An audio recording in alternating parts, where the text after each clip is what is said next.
Deus tem planos para cumprir em nossas vidas. Essa é a mensagem de toda a Bíblia e é isso mesmo que estamos estudando aqui no Encontro com a Palavra, escrito pelo pastor Dick Woodward e narrado pelo pastor Edson Bruno. Fique atento a mais um programa que o Ministério Cooperativo Internacional leva a você. Com você agora, pastor Edson Bruno.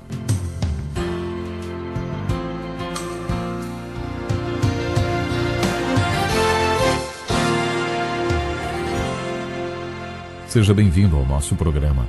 É um prazer contar com a sua participação nesse estudo detalhado do Evangelho de João. Estamos estudando capítulo por capítulo e versículo por versículo desse livro da Bíblia. Abra sua Bíblia no capítulo 3 do Evangelho de João.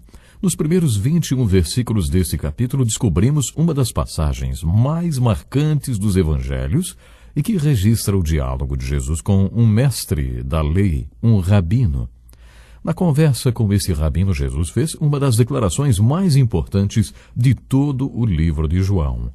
Já usamos alguns dos nossos programas para o estudo desses 21 versículos, mas antes de prosseguirmos para o versículo 22 e para os últimos parágrafos do terceiro capítulo, eu gostaria de comentar mais uma vez esta passagem. A declaração que Jesus fez nesse trecho da Bíblia é única e inédita em todos os evangelhos. Ouça agora uma tentativa de parafrasear esta declaração de Jesus. Eu devo ser levantado na cruz porque sou o Filho único de Deus. Eu sou a única solução para o problema do pecado neste mundo. Devo ser erguido naquela cruz porque sou o único Salvador de Deus. E como único Filho de Deus levantado na cruz, serei a única salvação. Não existe outra salvação, apenas a que vem da minha morte naquela cruz. Jesus é bem enfático nessa declaração. Ela se assemelha à declaração que ele fez no versículo 6 do capítulo 14 de João. Eu sou o caminho, a verdade e a vida. Ninguém vem ao Pai a não ser por mim. No meio deste diálogo entre Jesus e Nicodemos, deparamos-nos com um dos versículos mais conhecidos da Bíblia. Porque Deus tanto amou o mundo que deu seu Filho unigênito para que todo o que nele crer não pereça, mas tenha vida eterna. Eu acabei de ler para vocês João capítulo 3, verso 16, na Nova Versão Internacional da Bíblia, a versão que adotamos nesse estudo. O versículo 17 continua dizendo assim, Pois Deus enviou o seu Filho ao mundo não para condenar o mundo, mas para que este fosse salvo por meio dele. Neste ponto, e é justamente o ponto que quero enfocar no programa de hoje, encontramos a resposta para a pergunta: o que é fé? Vocês devem estar lembrados que em todo o Evangelho de João encontraremos resposta para as perguntas: quem é Jesus? O que é fé? O que é vida? Encontramos respostas para estas perguntas também neste trecho do Evangelho de João. No programa de hoje, comentaremos essa passagem pela última vez e nos concentraremos na segunda pergunta: o que é fé? Os versículos 18 a 21 respondem a esta pergunta precisamente. João já tinha falado quem é Jesus e o que é vida. Vida é a salvação que Jesus trouxe. É importante que saibamos nos apropriar e aplicar esta salvação em nossas vidas pela fé. E por isso o apóstolo do amor fala tanto sobre fé e sobre crer. Ouça com atenção este trecho do Evangelho. Diz assim: quem nele crê não é condenado, mas quem não crê já está condenado por não crer no nome do Filho unigênito de Deus. Este é o julgamento. A luz veio ao mundo, mas os homens amaram as trevas e não a luz, porque as suas obras eram más. Quem pratica o mal odeia a luz e não se aproxima da luz, temendo que as suas obras sejam manifestas. Mas quem pratica a verdade vem para a luz, para que se veja claramente que as suas obras são realizadas por intermédio de Deus. Nestes versículos, João dá outro enfoque à fé. Ele está dizendo que a fé funciona assim.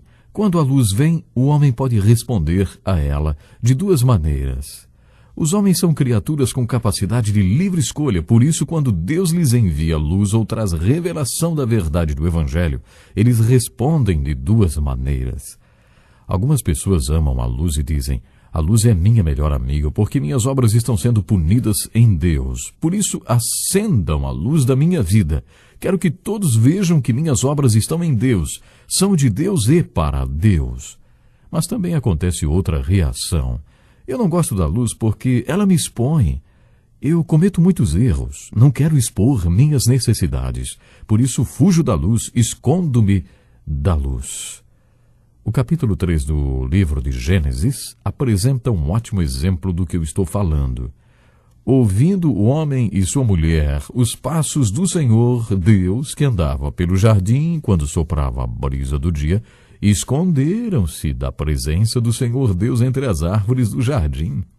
Mas o Senhor Deus chamou o homem perguntando: onde está você? E ele respondeu: ouvi teus passos no jardim e fiquei com medo, porque estava nu, por isso me escondi. E Deus perguntou: quem lhe disse que você estava nu? O que aconteceu com o homem em Gênesis 13 acontece ainda hoje, é exatamente isso. Este texto nos mostra como o homem era e como ele ainda é. Jesus estabeleceu este padrão. Ele se referiu ao livro de Gênesis quando o questionaram a respeito do casamento e do divórcio. Jesus afirmou em Mateus 19, se você quer entender como deve ser o casamento, volte ao início de tudo. Volte a Gênesis e compreenda o que Deus tinha no coração quando estabeleceu o casamento. Em outras palavras, Jesus estava dizendo, olha, se você quer entender como deve ser o casamento, estude qual era o plano de Deus quando uniu o homem e a mulher. Foi para isso que Deus nos deu o livro de Gênesis. A palavra Gênesis vem da mesma raiz da palavra genética e significa princípio. No livro de Gênesis encontramos a descrição e a definição do princípio de muitas coisas, como elas eram. Não porque Deus tenha se sentido obrigado a nos dar qualquer explicação, mas porque Ele queria que entendêssemos como as coisas são hoje. O capítulo 3 de Gênesis está descrevendo o que era e o que é. Lemos um diálogo entre Deus e o homem. Acho interessante que, na primeira vez que Deus fala com o homem caído, faz à sua criatura as seguintes perguntas. Onde está você? Quem lhe disse? Você comeu do fruto da árvore da qual lhe proibi de comer? O que você fez? Deus se dirige ao homem pela primeira vez fazendo 4 perguntas de cara. Quando Deus faz alguma pergunta ao homem, não é porque ele não saiba a resposta, nem porque precise de alguma informação. Deus pergunta porque quer que o homem descubra algo. Deus faz perguntas para que o homem tenha consciência do que Deus quer que ele saiba. Antigos rabinos ensinavam fazendo perguntas. Você pode levar as pessoas a descobrirem muitas coisas fazendo-lhes perguntas. Os rabinos, inclusive, respondiam aos alunos com outra pergunta. Um aluno perguntou ao rabino Hillel, por que vocês, rabinos, sempre respondem a uma pergunta com outra pergunta? E o rabino respondeu, e por que não fazer isso? Aqui em Gênesis 3, Deus perguntou ao homem, onde está você? A pergunta implica em que o homem deveria estar em algum lugar onde não está. Em outras palavras, ele está perdido. A primeira coisa que uma pessoa perdida, que quer ser encontrada, precisa fazer é reconhecer que está perdida. Com esta pergunta, Deus quis que o homem percebesse que ele estava perdido. O homem respondeu de uma maneira bem típica da natureza humana. Leia comigo Gênesis 3, versículo 10, que diz assim, ouvi os teus passos no jardim e fiquei com medo, porque estava nu, por isso me escondi. Creio que esta situação descreve muito bem a natureza humana.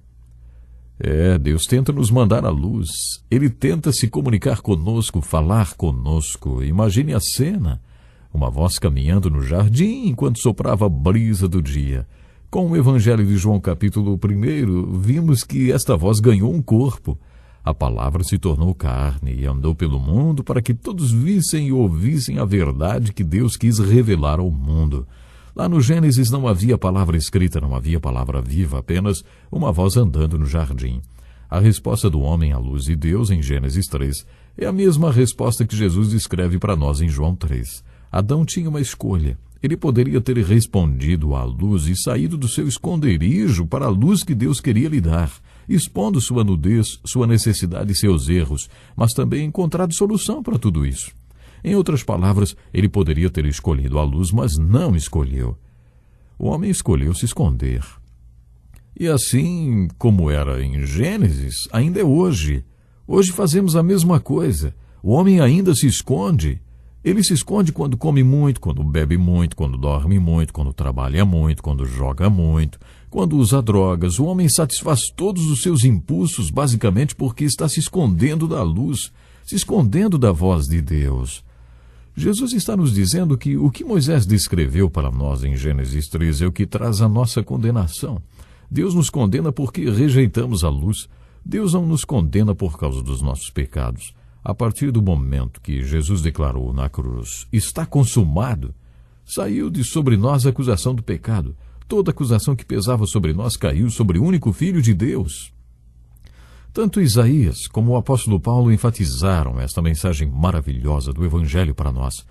Isaías falou no capítulo 53 do seu livro assim, mas ele foi traspassado por causa das nossas transgressões, foi esmagado por causa de nossas iniquidades.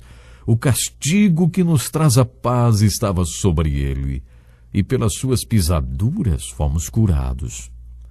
Acompanhe comigo a leitura do texto de Paulo em 2 Coríntios 5, versículos 19 e 21. Deus em Cristo estava reconciliando consigo o mundo, não levando em conta os pecados dos homens.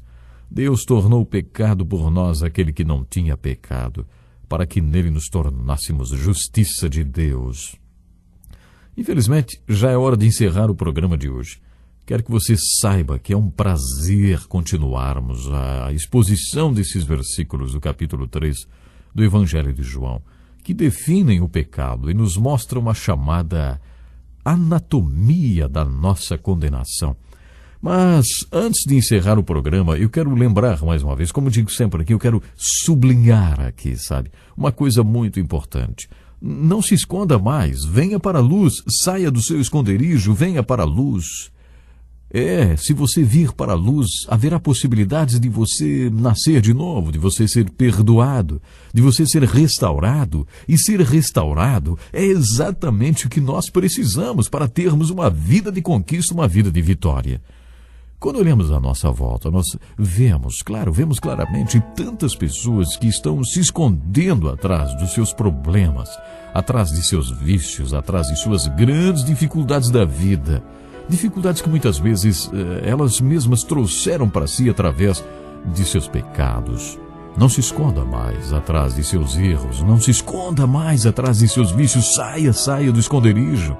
Venha para a luz, porque Jesus Cristo é luz e Ele quer perdoar você. Ele quer dar uma vida nova para você. Finalizo o programa de hoje com essa mensagem. Deus lhe abençoe grandemente.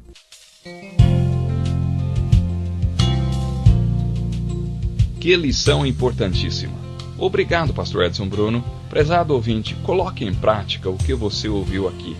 Sem dúvida, sua vida será grandemente abençoada. Este é um estudo escrito pelo Dr. Dick Woodward, na voz do pastor Edson Bruno. Escreva-nos e solicite o material. Nosso endereço é Encontro com a Palavra, Caixa Postal 2011, CEP 89201-970, Joinville, Santa Catarina. Até o nosso próximo encontro com a Palavra.